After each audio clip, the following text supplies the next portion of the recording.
అన్ని ఆఫీస్ సముదాయాలు ఒకే ప్రిమిసెస్ లో ఉంటే వచ్చినటువంటి లబ్ధిదారుడికి ఇబ్బంది లేకుండా ఉంటుందని చెప్పి ఒక మంచి నిర్ణయం తీసుకుని ఆ రోజు ఇంప్లిమెంట్ చేయడానికి కార్యక్రమాన్ని మొదలుపెట్టాం. అందులో భాగంగా శ్రీకాకుళం కలెక్టరేటు అన్ని ఆఫీస్ సముదాయాలు ఒకే ప్లేస్ లో ఉండాలని, దీనికి తోడు ఎప్పుడో బ్రిటిష్ కాలం నాటి బిల్డింగ్ ప్రతి సంవత్సరం మరమ్మతులు చేయడం, వర్షాలు పడితే కారిపోవడం, అనేక అవస్థలు పడుతున్నటువంటి సందర్భంలో ఆ రోజు ఇక్కడ కలెక్టరేట్ కాంప్లెక్స్ ను మంజూరు చేశాం. డిజైన్స్ అన్ని చేసి ఆర్టాటి ముఖ్యమంత్రి శ్రీ నారా చంద్రబాబు నాయుడు గారి చేతుల మీద ఆ రోజు ఫౌండేషన్ వేయించాం. అంటే దాదాపుగా 7-8 సంవత్సరాలు అయింది. గత 5 సంవత్సరాలు అంటే ఒక వస్తువు 60%, 70% కంప్లీట్ అయినట్టు దాన్ని గత ప్రభుత్వం ఒక 20%, 5%, 6% చేస్తే ఇటువంటి భవనం కార్యరూపం దాల్చి ప్రజలకు అందుబాటులోకి వచ్చేది.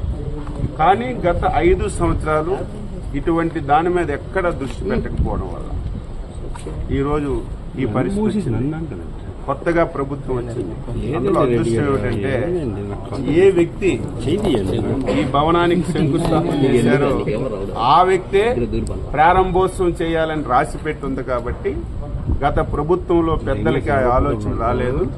ఈరోజు కలెక్టర్ ఆఫీస్ తో సహా శ్రీకాకుళంలో అన్ని కార్యాలయాలు ఎక్సెప్ట్ పోలీస్ మిగతావన్నీ కూడా ఒకే ప్రిమిసెస్ లో తేడానికి అన్ని ఏర్పాట్లు కూడా ఇక్కడ చేశాం.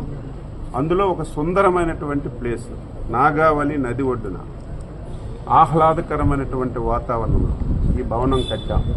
ఇప్పుడే కొన్ని టెక్నికల్ ప్రాబ్లమ్స్ వల్ల ఈ పనులన్నీ ఆగిపోయాయి.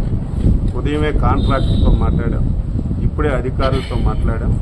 వారం 10 రోజుల్లో టెక్నికల్ ప్రాబ్లమ్స్ అన్ని కూడా క్లియర్ చేస్తాం. మళ్ళీ కాంట్రాక్టర్కి స్పష్టమైనటువంటి ఆదేశాలు ఇచ్చి పనులు ప్రారంభిస్తాం.